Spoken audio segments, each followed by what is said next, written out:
guys, welcome back to our channel Newton's Hub, a complete place for learning. As you know, carbon and it's compounds की 28 points तक की सारी जितने भी questions थे, जितने भी डाउट्स थे, वो मैं क्लियर कर चुका हूँ। ये इस सीरीज का कार्बन एंड इट्स कंपाउंड्स के चैप्टर का लास्ट पार्ट है, जिसके अंदर हम लास्ट 7 क्वेश्चंस को डिस्कस करने वाले हैं। अगर इन सभी क्वेश्चंस में आपको कोई भी छोटा मोटा डाउट होता है तो आप एक बार से सारी वीडियोस को एक बार रिकैप करके जरूर से देख लीजिएगा। उसके बाद भी अगर मन में कोई डाउट होता है तो आप कमेंट सेक्शन में जाकर के मुझे कमेंट कर सकते हैं। तो चलिए ज्यादा टाइम वेस्ट ना करते हुए आज की इस वीडियो को स्टार्ट करते हैं।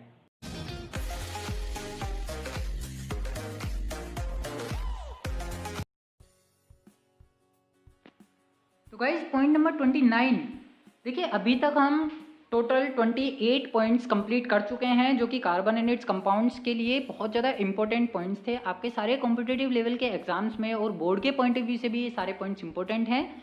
तो इन सभी पॉइंट्स को आप बहुत अच्छे से याद करिएगा, कहीं ना कहीं आपको इन पॉइंट्स का बहुत अच्छा यूटिलाइज करने के लिए मिल जाएगा।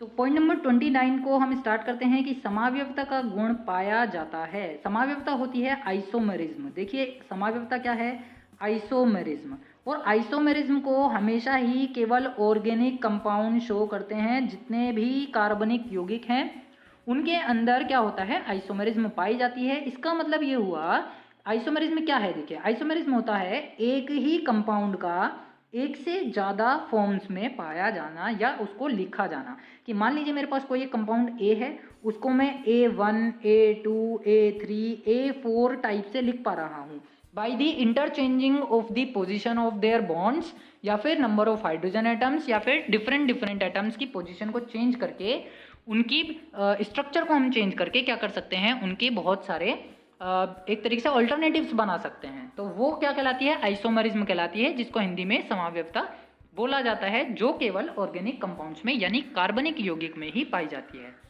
पॉइंट नंबर 30 में बोला गया है कि एसिटिलीन में बंद होता है। तो सबसे पहले एसिटिलीन मैं आप लोगों को बता दूं, एसिटाइलिन इसको इंग्लिश में बोला जाता है। देखिए एसिटाइलिन, इसको इंग्लिश में इस तरीके से लिखा जाता है। तो आइलीन ग्रुप इसके अंदर प्रेजेंट है। आइलीन ग्रुप के बीच में होते हैं ट्रिपल बॉन्ड। तो ये हमारे पास ग्रुप होता है एसिटाइलिन, और एसिटाइलिन होती है CH ट्रिपल बॉन्ड CH। तो यहाँ पर ये क्वेश्चन है कि कौन सा बंद होता है, तो इसमें ट्रिपल बॉन्ड पाया जाता है। अगर आपसे फॉर्मूला पूछा जाता है तो फॉर्मूला है CH ट्रिपल बॉन्ड CH। तो एसिटाइलिन हो गया CH triple bond CH। Next point हमारे पास है IUPAC का पूरा नाम क्या है? बहुत अच्छा और इंपॉर्टेंट क्वेश्चन है। IUPAC में I स्टैंड करता है international, U union, P pure, A applied और C केमिस्ट्री। तो इसका पूरा नाम इस तरीके से बनता है international union of pure and applied chemistry. Point number 32 में बोला गया है PVC का पूरा नाम बताइए। PVC stands for polyvinyl chloride. Polyvinyl chloride का शॉर्ट फॉर्म होती है PVC, जिसके पाइप को हम घर में यूज करते हैं फॉर दी वाटर ड्रेनेज। देखिए घरों में सिंक के साथ बहुत सारे PVC पाइप का यूज करते हैं, या अपनी छत पर से पानी का ड्रेनेज करने के लिए हम जिस प्लास्टिक पाइप का यूज करते हैं वो प्लास्टिक पाइप होता है PVC पाइप, जिसका पूरा नाम है पॉलीविनाइल क्लोराइड का पाइप। PVC का फॉर्मूला होता है C2H3Cl, C2H3Cl। ये हमारे पास है PVC का फॉर्मूला। अगर मैं इसकी स्ट्रक्चर बनाऊं तो देखिए, क्योंकि ये खाली विनाइल क्लोराइड है, यहाँ पर पॉलीविनाइल का यूज किया गया है, इसलिए इसके आगे क्या आ जाएगा? N आ जाएगा। तो अगर मैं इसकी स्ट्रक्चर की बात करता हूँ, ये तो हमारे पास हो गया कंडेंस फॉर्मूला। स्ट्रक्चर कैसे बनेगी? देखिए C तो होंगे 2, H होंगे 3, तो एक H यहाँ जुड़ गया, एक H यहाँ जुड़ गया, इस वाले के साथ एक H जुड़ गया, और इसके साथ मैंने यहाँ जोड़ दिया Cl। ये वैलेंसी खाली रह गई, ये वैलेंसी खाली रह गई। इसको इस तरीके से एक स्क्वायर ब्रैकेट के अंदर बंद करेंगे और बाहर लिख देंगे N। तो जब तक N नहीं होगा तब तक तो ये विनाइल क्लोराइड कहलाएगा, और अगर हमने N का यूज किया है तो इसका मतलब ये पॉलीविनाइल क्लोराइड है, क्योंकि ये ग्रुप का नाम होता है विनाइल क्लोराइड। ये एक बहुत अच्छा पॉलीमर होता है जो कि हीट रेसिस्टेंट होता है ना। आप इसको मतलब कि वाटर रेसिस्टेंट होता है, हीट रेसिस्टेंट नहीं, वाटर रेसिस्टेंट होता है। पानी से इस पर कोई फर्क नहीं पड़ता, इसीलिए इसको ड्रेनेज पाइप की तरह यूज किया जाता है। पॉइंट नंबर 33 में बोला है कि साबुन के अणुओं में होता है। देखिए अभी हम पहले भी बात कर चुके हैं साबुन के बारे में। साबुन क्या होते हैं? सोडियम और पोटेशियम सोल्ट होते हैं। किसके? फैटी एसिड्स के या ऑयल्स के। तो यहाँ पर अभी हम दूसरे तरीके से बात करेंगे कि साबुन के अणुओं में क्या होता है। एक आयनिक भाग होता है जो कि जलरागी सिरा कहलाता है, यानी जल में घुलने वाला, और दूसरा होता है हाइड्रोकार्बन युक्त जल विरागी सिरा, जो कि जल में घुलनशील नहीं होता। देखिए साबुन में दो पार्ट हैं, एक आयनिक और एक एक तो जल में घुलनशील वाला और एक अघुलनशील वाला, यानी आयनिक वाला भाग अलग है और हाइड्रोकार्बन वाला भाग अलग है। तो इसका जो जनरल फॉर्मूला मैं लिखूं अगर, तो RCOONA या RCOOK, इससे हम इसको रिप्रेजेंट कर सकते हैं।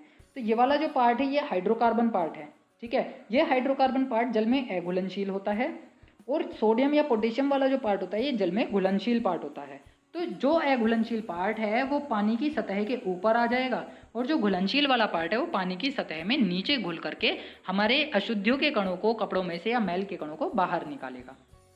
नेक्स्ट पॉइंट हमारे पास होता है शराब में होता है। शराब में प्रेजेंट होता है इथाइल अल्कोहल, जिसका नाम है IUPAC नाम इथेनॉल, और इसके फॉर्मूले की मैं बात करता हूँ तो ये होता है C2H5OH।